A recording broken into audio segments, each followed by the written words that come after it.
Good morning students. Today our topic is class 8th SS subject chapter number 13 प्राकृतिक संसाधन स्थलीय जलीय और वन्य जीवन।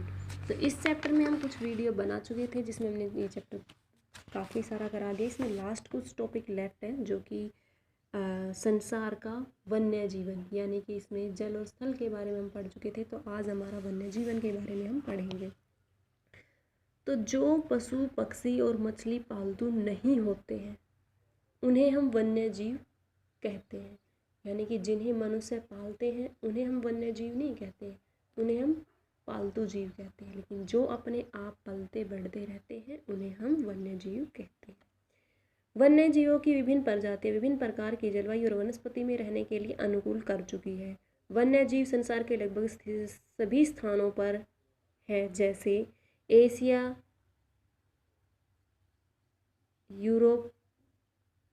और यूरोप के महाद्वीप से मिलकर ही यूरेशिया बनता है।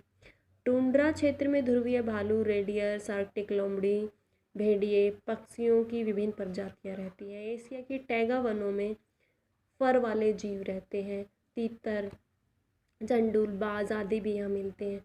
यूरोप के पर्वतीय वन, जंगल, बकरी, भेड़, बिल्ली, भालू, सर्प आदि यहाँ पे पाए जाते हैं। उनके घर भी यहीं पे बने हुए होते हैं। घोड़े, एंटलोप और ऊँट या मध्य पश्चिमी एशिया में यहाँ पे मिलते हैं। याक चीन और लद्दाख के पठारों में मिलते हैं। हाथी, शेर, चीता, तेंदुआ, गीदड़, हिरन, बंदर, मगरमच्छ और सर्प एशिया के गर्म मानसून वनों में मिलते हैं। ऑगरन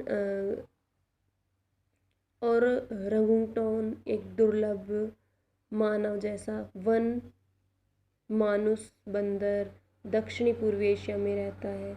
उत्तरी अमेरिका में ये टुंड्रा और टैगा क्षेत्र में ध्रुवीय भालू, रेडियर जीव रहते हैं। सफ़ेद पूंछ वाले हिरन, रैकून, ऑप्सोप और जंगली गिद्ध उत्तरी अमेरिका के उष्ण क्षेत्र में रहते हैं। घड़ियाल और सर्प दलदली क्षेत्रों में यह स्थानों पर मिलते हैं।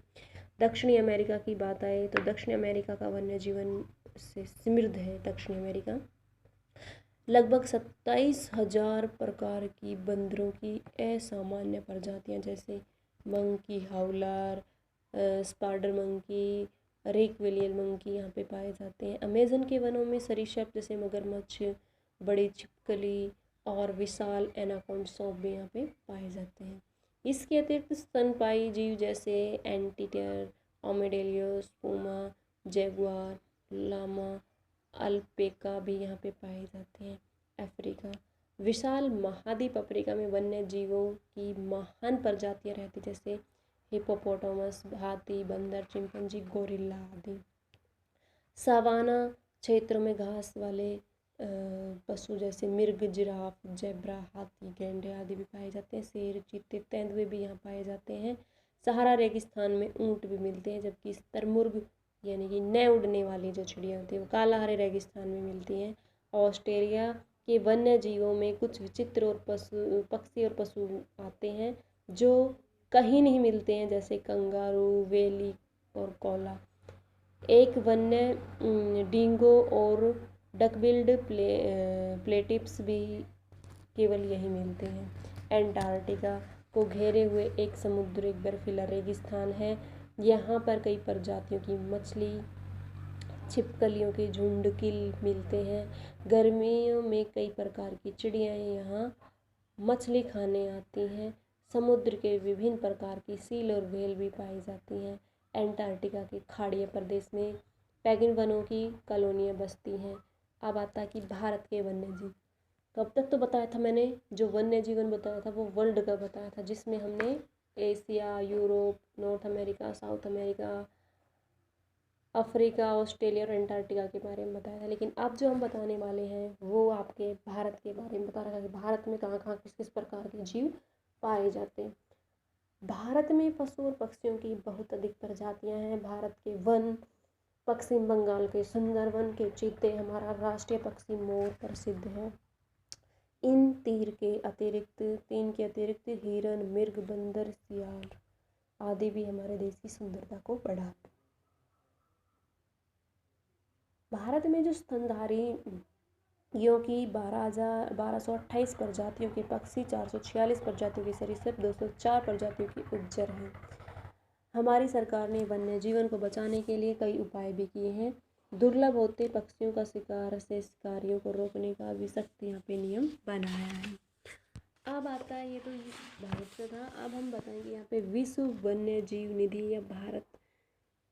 विश्व वन्य जीव निधि एक अंतर्राष्ट्रीय संगठन है जो वन्य जीवों की भलाई को प्रोत्साहित करता है, यानी कि जीवों को बचाने के लिए। भारत में यह 1969 में स्थापित हुआ था और सरकार ने 1972 में एक विस्तृत कानून बनाया जिसमें बचाए जाने वाले सभी जीव और पक्षी हैं जिन्हें मारा नहीं जा सकता। इन जीवों को मारने वाले दोषियों को कठोर दंड का प्रावधान है।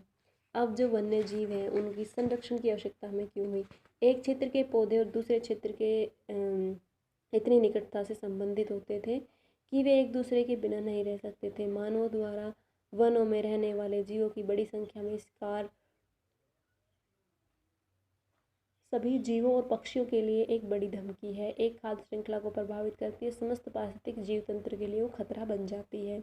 जैसे कि इसमें एक वन में बहुत घास है, इसे हिरन और जीव खाते हैं, फिर इसे शेर जीव खाते हैं। ये खाद्य श्रृंखला इसी तरह से चलती रहती है। जैसे कि सबसे पहले शाकाहारी होते हैं, शाकाहारी चीज़ को जो हमारी नेचुरल रूप से उगी हुई होती है घास फूस, उसको शाकाहारी खाते हैं। शाकाहारी को फिर मांसाहारी खाते हैं, मांसाहारी को फिर सर्वोहारी खाते हैं। तो इस प्रकार से ये श्रृंखला चलती रहती है।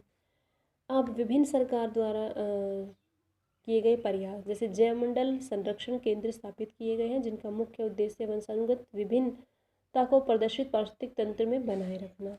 संकट वाली प्रजातियों को संरक्षित करने के लिए विशेष उपाय भी यहाँ पे किए गए हैं। आवर्ती संगणनाएं की गई।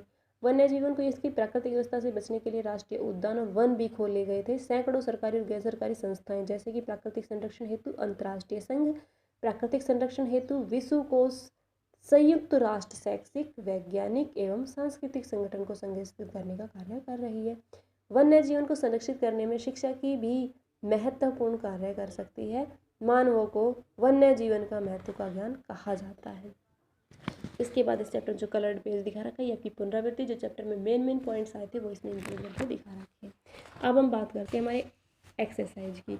तो जो बुक वर्क मैंने आपको फिल करने के लिए दिया था वो आप अपना मैच कर लीजिएगा, और ये आपका होमवर्क भी होगा कि वो आपको सारा बुक वर्क जो है वो लर्न करना है। जो टॉपिक मैंने आज आपको एक्सप्लेन किया है वो आपको चैप्टर रीड भी करना होगा। क्वेश्चन नंबर फर्स्ट, पृथ्वी का क्षेत्रफल खालिस्तान का प्रतिशत भूमि है 29%। पृथ्वी का पूरा क्षेत्रफल हम 100% मानते हैं, जिसमें से भूमि का जो परसेंट है वो 29 है और जल का जो परसेंट है वो 71 है। तो ऑप्शन नंबर फर्स्ट होगा आंसर। 2/3 से अधिक पृथ्वी ढकी है। किससे ढकी है? जल से, क्योंकि 71% में पाया जाता है। रिहंद घाटी परियोजना कहाँ पे है? उत्तर प्रदेश में। कौन सा जीव ऑस्ट्रेलिया में नहीं मिलता? तो कंगारू, डिंगो, मैंने आपको बताया था इसमें मिंक नहीं मिलते। पृथ्वी का लगभग खालिस्तान भाग जल से घिरा हुआ है, 2/3 भाग। खालिस्तान संरक्षण से कहीं अधिक महत्वपूर्ण है। शुद्धिकरण। खालिस्तान एशिया के गर्म मानसून वाले वनों में रहते हैं हाथी, शेर और हिरन। विश्व वन जीव निधि संगठन कैसा है? अंतर्राष्ट्रीय। अब आता हमारा फिलिप्स, जो कि आपको करने होंगे, कि बाकी हम नेक्स्ट डे करेंगे जो हमारा रह जाता है। Thank you students, homework complete करना होगा।